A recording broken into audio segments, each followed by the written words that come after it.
सभी हिंदी साहित्य प्रेमियों का हिंदी साहित्य की क्लास में आपका हार्दिक स्वागत अभिनंदन। हम पढ़ रहे हैं रामचंद्र शुक्ल जी का हिंदी साहित्य का इतिहास। देखिए, रामचंद्र शुक्ल जी का जो हिंदी साहित्य का इतिहास है उसको हमने आदिकाल है उसका वो हमने कंप्लीट पढ़ लिया है। उसके बाद में हम पूर्व मध्यकाल, जिसको भक्ति काल भी कहा जाता है, भक्ति काल की सभी शाखाएँ, उनके कवि, उनके बारे में संपूर्ण रूप से हमने पढ़ लिया है। उसमें प्रकरण 6 थे, प्रकरण 1, 2, प्रकरण 3, प्रकरण 4, प्रकरण 5, प्रकरण 6। ठीक है, प्रकरण 6 में उसके अंतर्गत है कि भक्ति काल की फुटकल रचनाएं दी गई हैं।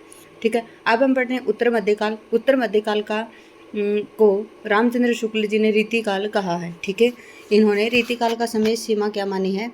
विक्रमी संवत 1700 से 1900। अगर ईस्वी सन में देखेंगे तो ये 1643 से 1843 होगा। ठीक है, प्रकरण एक में क्या है? सामान्य परिचय। ठीक है, जो रीतिकाल है, रीतिकाल का जो सामान्य परिचय वो किस में है? प्रकरण 1 में है। ठीक है, आप याद रखेंगे। देखिए,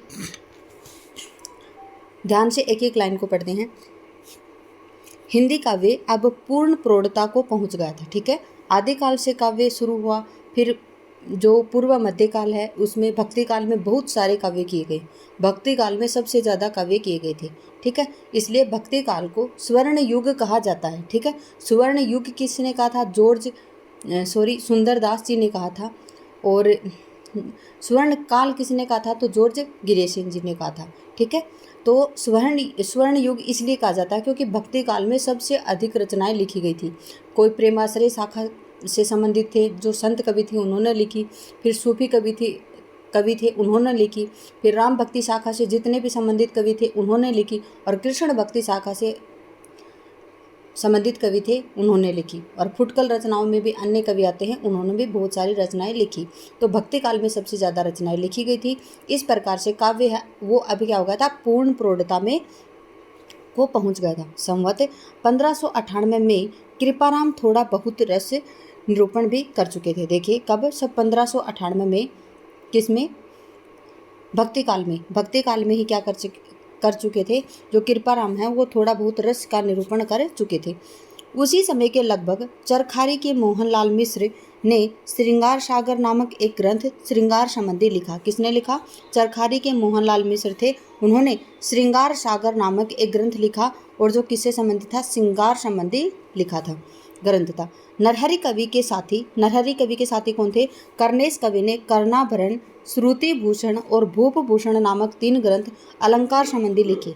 ठीक है, किसने लिखे थे? जो नरहरि कवि के साथी थे, कौन? कर्नेश, उन्होंने कर्णाभरण, श्रुति भूषण और भूप भूषण नाम के 3 ग्रंथ अलंकार संबंधी लिखे थे।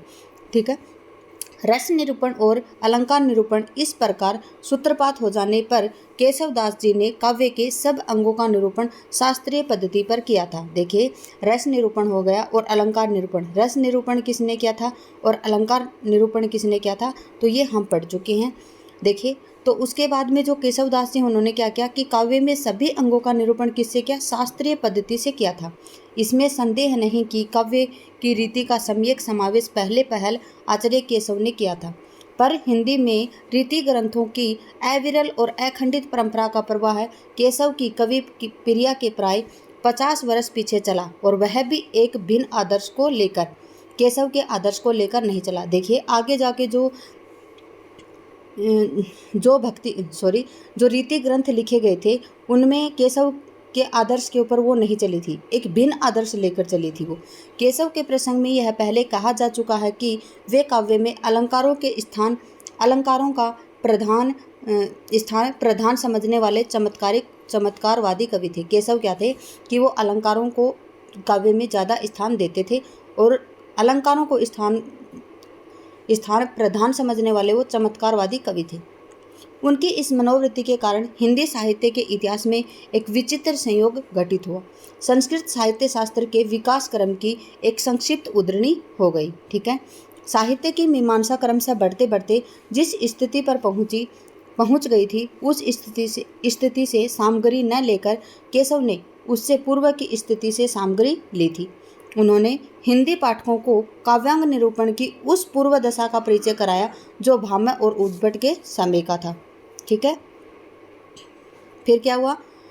उस उत्तर दशा का नहीं जो आनंदवर्धन और मम्मट विश्वनाथ द्वारा विकसित हुआ था। उन्होंने क्या करवाया, जो भामह और जो उद्भट के समय का जो काव्य निरूपण था उसका परिचय करवाया, न कि उत्तर दशा में आनंदवर्धन और मम्मट और क्या था, विश्वनाथ द्वारा विकसित हुआ था। भामह और उद्भट के समय में अलंकार और अलंकार्य का स्पष्ट भेद नहीं हुआ था। ठीक है, भामह और उद्भट के समय में क्या हुआ था कि अलंकार में और अलंकार्य में कोई स्पष्ट भेद नहीं हुआ था। रस, रीति, अलंकार आदि शब्द के लिए अलंकार शब्द का व्यवहार होता था। यही बात हम केशव की कवि प्रिया में भी पाते हैं। उसमें अलंकार के सामान्य और विशेष दो भेद करके सामान्य के अंतर्गत वर्ण विषय और विशेष के अंतर्गत वास्तविक अलंकार रखे गए थे।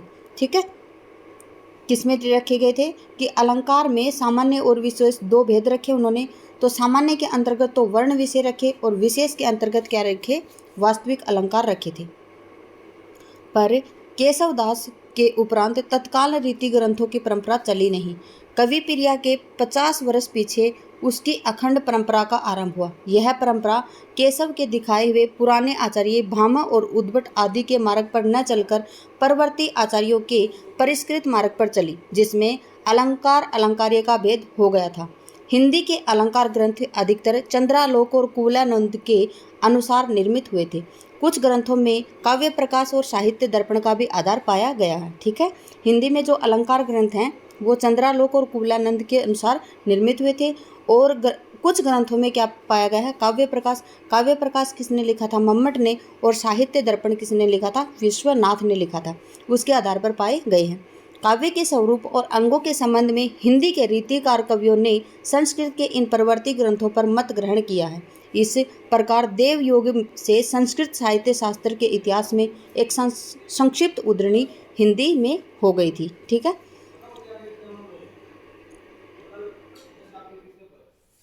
हिंदी रीति ग्रंथों की अखंड परंपरा चिंतामणि त्रिपाठी से चली। देखिए, जो हिंदी जो रीति ग्रंथों की अखंड परंपरा है वो चिंतामणि त्रिपाठी से किसने मानी है, आचार्य रामचंद्र शुक्ल जी ने मानी। अतः रीति काल का आरंभ उसी से मानना चाहिए। कौन कह रहे हैं, रामचंद्र शुक्ल जी कह रहे हैं।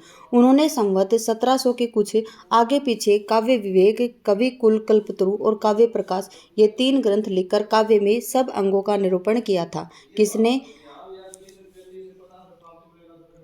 चिंतामणि ने। ठीक है, पिंगल और छंद शास्त्र पर भी एक पुस्तक लिखी। उसके उपरांत तो लक्षण ग्रंथों की भरमार सी होने लगी।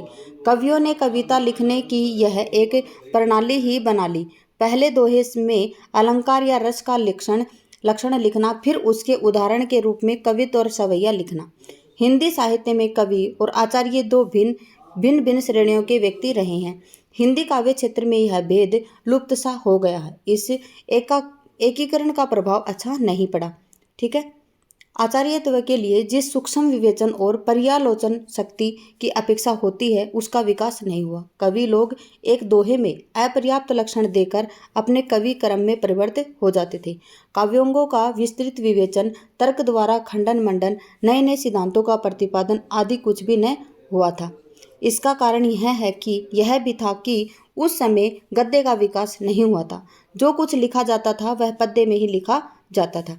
पद्य में किसी बात की सम्यक मीमांसा और उस पर तर्क वितर्क हो नहीं सकता था। इस अवस्था में चंद्रालोक की यह पद्धति भी सुगम दिखाई पड़ी कि एक श्लोक या एक चरण का लक्षण कहकर छुट्टी ली। ठीक है, क्या बताया है कि जो इसमें क्या था कि पद्य में लिखे जाते थे, गद्य में नहीं लिखे जाते। तो पद्य में किसी बात की सम्यक मीमांसा और उस पर तर्क वितर्क हो नहीं सकता था। इसे अवस्था में चंद्रालोक की यह पद्धति ही सुगम दिखाई पड़ी कि एक श्लोक या एक चरण में ही लक्षण कहकर छुट्टी ली। देखे, चंद्रालोक में क्या कहा गया है कि जो ये बताई गई है इसमें अवस्था कि श्लोक या एक चरण को ही लक्षण कहके उन्होंने छुट्टी ले ली है।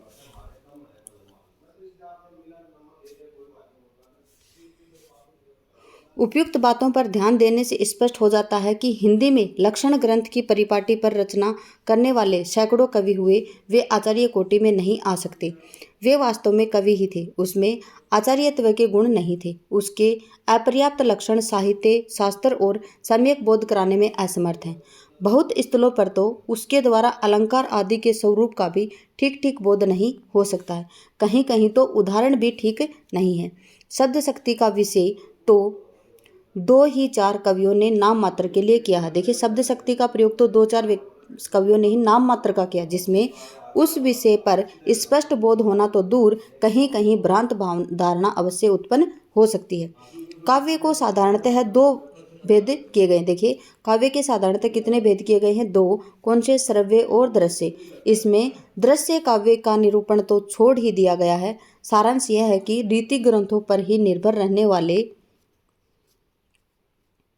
व्यक्ति का साहित्य कच्चा ही समझना चाहिए। यह सब लिखने का अभिप्राय यहाँ केवल इतना ही है कि यह न समझा जाए कि रीति काल के भीतर साहित्य शास्त्र पर गंभीर और विस्तृत विवेचन, नई नई बातों की उद्भावना होती रही है। केशव दास के वर्णन में यह दिखाया जा चुका है कि उन्होंने सारी सामग्री कहाँ कहाँ से ली है। ठीक है। आगे होने वाले लक्षण ग्रंथकार कवियों ने सारे लक्षण और भेद संस्कृत की पुस्तकों से लेकर लिखे हैं, जो कहीं कहीं अपर्याप्त मिलती हैं। अपनी ओर से उन्होंने न तो अलंकार क्षेत्र में कुछ मौलिक विवेचन किया है और न ही रस क्षेत्र में। काव्यांगों का विस्तृत समावेश दास जी ने अपने काव्य निर्णयों में किया है। किसने किया है? दास जी। किसको बोला गया है यहाँ पे? भिखारी दास जी को बोला है रामचंद्र शुक्ल जी ने।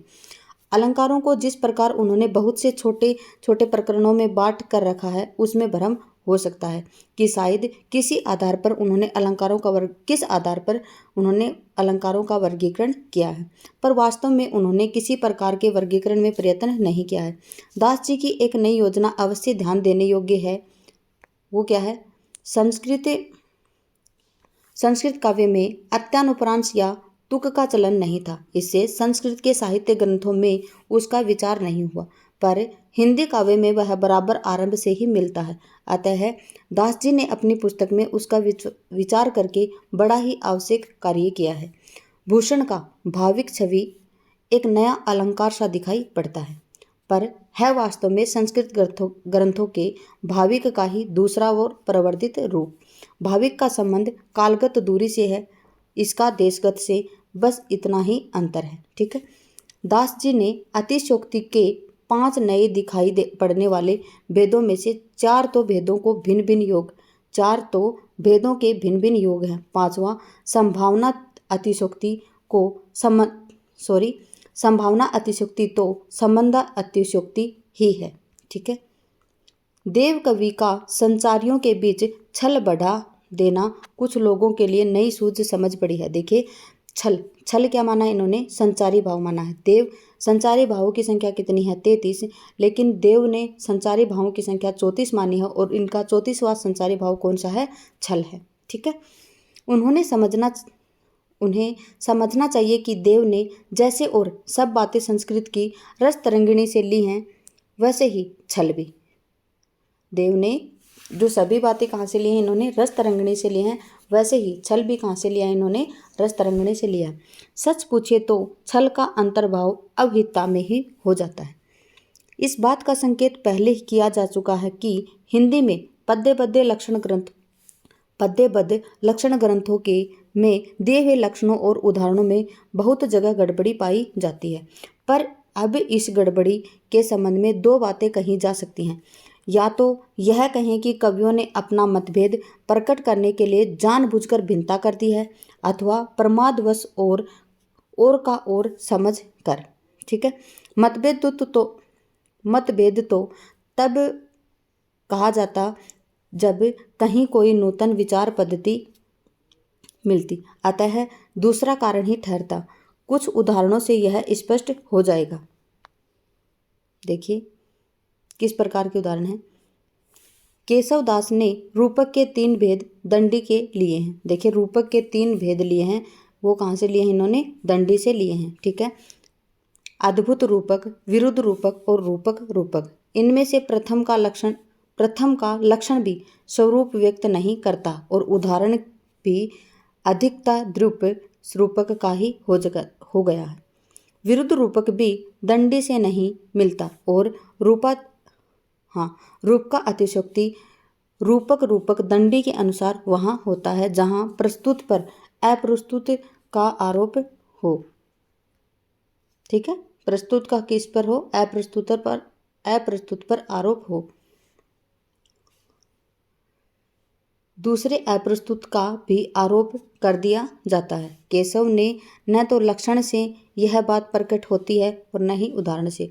उदाहरण में दंडी के उदाहरण का ऊपरी ढांचा भर कुछ झलकता है, पर असल बात का पता नहीं। इससे स्पष्ट होता है कि बिना ठीक तात्पर्य समझे ही लक्षण और उदाहरण हिंदी में दे दिए गए हैं। भूषण क्या प्राय सब हिंदी कवियों में भ्रम, संदेह और स्मरण अलंकारों के लक्षणों में सादृश्य की बात छोड़ दी गई है। इससे बहुत जगह उदाहरण अलंकार के न होकर भाव के हो गए हैं। भूषण का उदाहरण सबसे गड़बड़ है। ठीक है। फिर है शब्द शक्ति। शब्द शक्ति का विषय दास ने थोड़ा सा लिया है, पर उससे उसका कुछ भी बोध नहीं हो सकता है। उपादान लक्षणा का लक्षण भी विलक्षण है और उदाहरण भी असंगत। उदाहरण से साफ झलकता है कि इस लक्षणा का स्वरूप ही समझने में भ्रम हुआ है, जबकि काव्यांगों का स्वतंत्र विवेचन ही नहीं हुआ। अब तरह तरह के वाद कैसे प्रतिष्ठित होते। संस्कृत साहित्य में जैसे अलंकारवाद, रीतिवाद, रसवाद, ध्वनिवाद, वक्रोक्तिवाद इत्यादि अनेक वाद पाए जाते हैं, वैसे वादों के लिए हिंदी की रीति क्षेत्र में रास्ता ही नहीं निकला। केशव को ही अलंकार आवश्यक मानने के कारण अलंकारवादी कह सकते हैं। केशव के उपरांत रीति काल में होने वाले कवियों ने किसी वाद का निर्देश नहीं किया है। ठीक है। वे रस को ही काव्य की आत्मा या प्रधान वस्तु मानकर चले थे। महाराज जसवंत सिंह ने अपने भाषाभूषण की रचना चंद्रालोक के आधार पर की है। भाषाभूषण की रचना किसके आधार पर की है उन्होंने? जसवंत सिंह ने तो चंद्रालोक के आधार पर की है। उसके अलंकार की अनिवार्यता वाले सिद्धांत का समावेश नहीं किया है।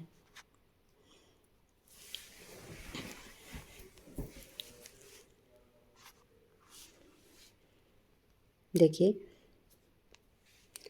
इन रीति ग्रंथों के कर्ता भावुक, सहृदय और निपुण कवि थे। उनका उद्देश्य कविता करना था, न कि काव्यांगों का शास्त्रीय पद्धति पर निरूपण करना। अतः उनके द्वारा बड़ा भारी कार्य यह हुआ कि रसों में क्या, विशेषतः श्रृंगार रसों और अलंकारों में बहुत ही सरस और हृदयग्राही उदाहरण अत्यंत प्रचुर परिमाण में प्रस्तुत हुए।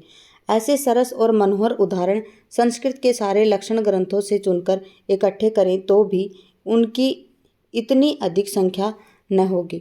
अलंकारों की अपेक्षा नायिका भेद की ओर कुछ अधिक झुकाव रहा। इससे श्रृंगार रस के अंतर्गत बहुत सुंदर मुक्तक रचना हिंदी में हुई।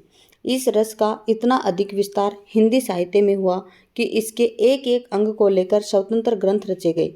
इस रस का सारा वैभव कवियों ने नायिका भेद के भीतर दिखाया है। रस ग्रंथ वास्तव में नायिका भेद के ही ग्रंथ हैं, जिनमें और दूसरे रस पीछे से संक्षेप में चलते कर दिए गए हैं। नायिका श्रृंगार रस का आलंबन है। इस आलंबन के अंगों का वर्णन एक स्वतंत्र विषय हो गया है। न जाने कितने ग्रंथ केवल नक्षिक वर्णन में लिखे गए हैं। इसी प्रकार उद्दीपन के रूप में षट ऋतु वर्णन पर भी कई अलग पुस्तकें लिखी हैं। विप्रलभ संबंधी 12 मासे भी कुछ कवियों ने लिखे हैं। रीति ग्रंथों पर इस परंपरा द्वारा साहित्य के विस्तृत विकास में कुछ बाधा भी पड़ी। प्रकृति की अनेक रूपता, जीवन के भिन्न भिन्न चिंते बातें तथा जगत के नाना रहस्यों की और कवियों की दृष्टि नहीं जाने पाई। वह एक प्रकार से बद्ध और परिमिति सी हो गई थी। उनका क्षेत्र संकुचित हो गया था। वाग्धारा बंधी हुई नालियों में ही प्रवाहित होने लगी थी, जिससे अनुभव के बहुत से गोचर और अगोचर विषय रस सिक्त होकर सामने आने से रह गए थे। दूसरी बात यह हुई कि कवियों की व्यक्तिगत विशेषता भी की अभिव्यक्ति का अवसर बहुत ही कम रह गया था। कुछ कवियों के बीच भाषा शैली, पद विन्यास, अलंकार विधान आदि बाहरी बातों का भेद हम थोड़ा बहुत दिखा सकें। ठीक है, पर उनकी आभ्यंतर प्रकृति के अन्वेषण में समर्थ उच्च कोटि की आलोचना की सामग्री बहुत कम पा सकते हैं। आगे दिया है, देखिए, रीतिकाल में एक बड़े भारी अभाव की पूर्ति हो जानी चाहिए थी। कौन सी अभाव की पूर्ति? पर वह नहीं हुई। भाषा जिस समय सैकड़ों कवियों द्वारा परिमार्जित होकर प्रौढ़ता को पहुंची, उसी समय व्याकरण द्वारा उसकी व्यवस्था होनी चाहिए थी कि जिससे वह जिससे वह च्युत संस्कृति दोष का निराकरण होता तो ब्रज भाषा काव्य में थोड़ा बहुत सर्वत्र पाया जाता, और नहीं तो वाक्य दोषों का ही पूर्ण रूप से निरूपण होता, जिससे भाषा में कुछ और सफाई आती। बहुत थोड़े कवि ऐसे मिलते हैं जिनकी वाक्य रचना सुव्यवस्थित पाई जाती है। भूषण अच्छे कवि थे, जिस रस को उन्होंने लिया उसका पूरा आवेश उसमें किया था, पर भाषा उनकी अनेक स्थलों पर क्या थी, सदोष थी, मतलब दोष था उनकी भाषा में भी। यदि शब्दों के रूप स्थिर हो जाते तो शुद्ध रूपों के प्रयोग पर जोर दिया जाता तो शब्दों को तोड़ मरोड़कर विकृत करने का साहस कवियों में न होता, पर इस प्रकार की कोई व्यवस्था नहीं हुई, जिससे भाषा में बहुत कुछ गड़बड़ी बनी रहती। देखिए, भाषा की गड़बड़ी का एक कारण ब्रज और अवधि है। इन दोनों काव्य भाषाओं का कवि के इच्छानुसार सम्मिश्रण भी था। यद्यपि एक सामान्य साहित्यिक भाषा किसी प्रदेश विशेष के प्रयोगों तक ही परिमित नहीं रह सकती, पर वह अपना ढांचा बराबर बनाए रहती है। काव्य की ब्रज भाषा के संबंध में भी अधिकतर यही बात रही। सूरदास की भाषा में यत्र तत्र पूर्वी प्रयोग जैसे मोर, हमार, किन, अस, जस इत्यादि बराबर मिलते हैं। बिहारी की भाषा के किन, दिन आदि से खाली नहीं है। रीति ग्रंथों का विकास अधिकतर अवध में हुआ, अतः इस भाषा में काव्य की ब्रज भाषा में अवधि के प्रयोग और अधिक मिले। इस बात को किसी किसी कवि ने लक्ष्य भी लिया है। दास जी ने अपने काव्य निर्णय में काव्य भाषा पर भी कुछ दृष्टिपात किया है। मिश्रित भाषा के समर्थन में वे कहते हैं, क्या कहते हैं, ब्रज भाषा भाषा रुचिर कहे सुमति सब कोई, मिले संस्कृत पारस्यो पे अति प्रगट सु होई। ब्रज मागधी मिले अमर, नाग यवन बाखानी, सहज पारसी हूँ मिले सठ विधि कहत बखानी। ठीक है, उक्त दोहों में मागधी शब्द से पूर्वी भाषा का अभिप्राय है। अवधि अर्ध मागधी से निकली मानी जाती है, पूर्वी हिंदी के अंतर्गत आती है। जवादानी के लिए ब्रज का निवास आवश्यक नहीं है। देखिए, आप्त कवियों की वाणी भी प्रमाण है। इस बात को दास जी ने स्पष्ट किया। किसने कहा है? दास जी किसको बोला है? रामचंद्र शुक्ल जी ने। तो भिखारी दास जी को क्या बोला है? दास जी बोला है। आप याद रखेंगे कि बार बार दास जी आ रहा है, तो इसका नाम क्या है? भिखारी दास जी। ठीक है। सूर केशव मंडन बिहारी कालिदास ब्रह्मा, चिंतामणि मतिराम भूषण सुजानिये, लीलाधर सेनापति निपट नेवाज निधि, नीलकंठ मिश्र सुखदेव देव मानिए, आलम रहीम रस खान सुंदरादिक, अनेकन सुमति भय कहाँ लो बखानिए, ब्रजभाषा हेत ब्रजभाषा ही न अनुमानो, ऐसे कवि कविन कोई बानी हूँ सो पहचानिए। ठीक है। फिर क्या है? मिली जुली भाषा के प्रमाण में दास जी कहते हैं कि तुलसी और गंग तक ने जो कवियों में शिरोमणि हुए हैं, ऐसी भाषा का व्यवहार किया। क्या? तुलसी गंग दुवो भय सुकविन के सरदार, इनके काव्य में मिली भाषा विविध प्रकार की। इनके काव्य में भाषा कैसे मिलती है? विविध प्रकार की मिलती है। ठीक है। किसमें? तुलसी और गंग के काव्यों में। किसने कहा है ये? तो किसने कहा है? भिखारी दास ने कहा है। ठीक है। इस सीधे सादे दोहे का जो यह अर्थ लें कि तुलसी और गंग इसलिए कवियों में सरदार हुए कि उन्होंने काव्य में विविध प्रकार की भाषा मिली है, उसकी समझ में क्या कहा जाए। ठीक है। दास जी ने काव्य भाषा के स्वरूप का जो निर्णय किया वह 200 वर्षों की काव्य परंपरा के पर्यालोचन के उपरांत, अतः उनका स्वरूप निरूपण तो बहुत ही ठीक है। उन्होंने काव्य भाषा ब्रज भाषा ही कही है, जिसमें और भाषाओं के शब्दों का मेल हो सकता है, पर भाषा संबंधी और अधिक मीमांसा न होने के कारण कवियों ने अपने को अन्य बोलियों के शब्दों तक ही परिमित नहीं रखा। उनके कारक, चिन्हों और क्रिया के रूपों का भी वे मनमाना व्यवहार बराबर करते रहे।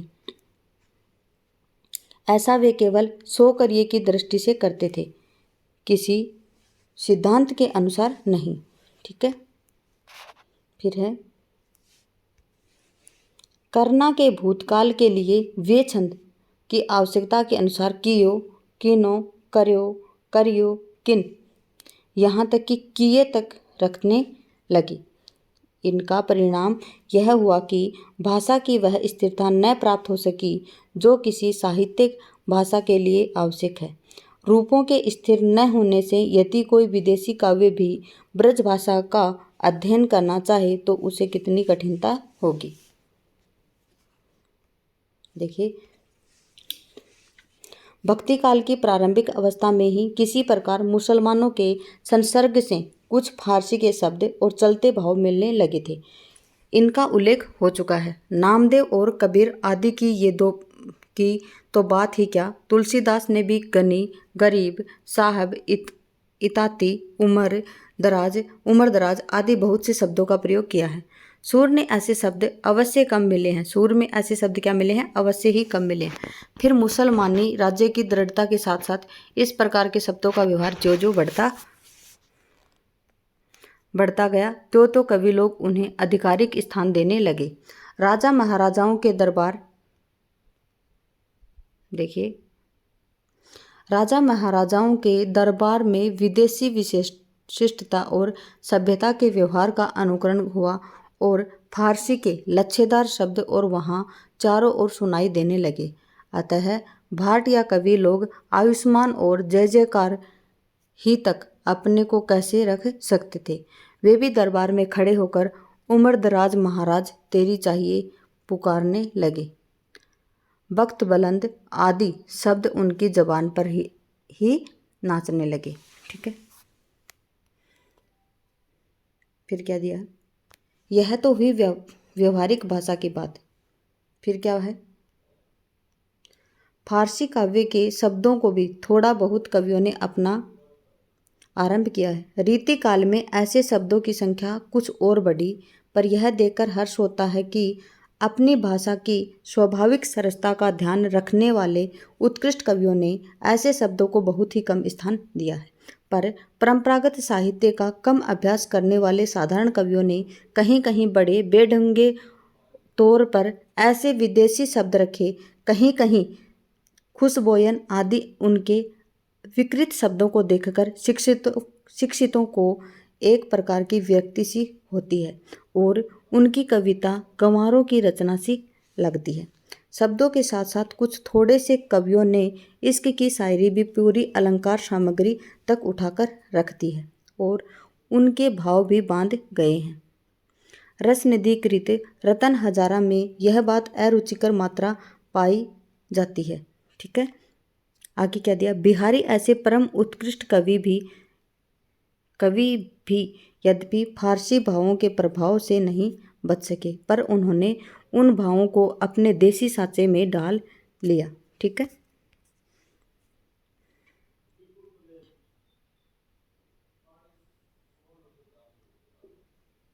जिससे वे खटकते या सहसा लक्ष्य भी नहीं होते। उनकी विरह ताप की अत्युक्तियों के दूर को सूझ और नाजुक ख्याली बहुत कुछ फारसी की शैली की है, पर बिहारी रस भंग करने वाले विभत्स रूप कहीं नहीं लाए हैं। देखिए, अंतिम गद्य है। यहाँ पर यह उल्लेख कर देना भी आवश्यक जान पड़ता है कि रीतिकाल के कवियों के प्रिय छंद कवित और सवैया ही हैं। कवित तो श्रृंगार और वीर दोनों रसों के लिए समान रूप से उपयुक्त माने गए हैं। वास्तव में पढ़ने के ढंग में थोड़ा विभेद कर देने से उसमें दोनों के अनुकूल नाद सौंदर्य पाया जाता है। सवैया श्रृंगार और करुण इन दो कोमल रसों में बहुत उपयुक्त होता है। यद्यपि वीर रस की कविता में भी इनका व्यवहार कवियों ने जहाँ तहाँ किया।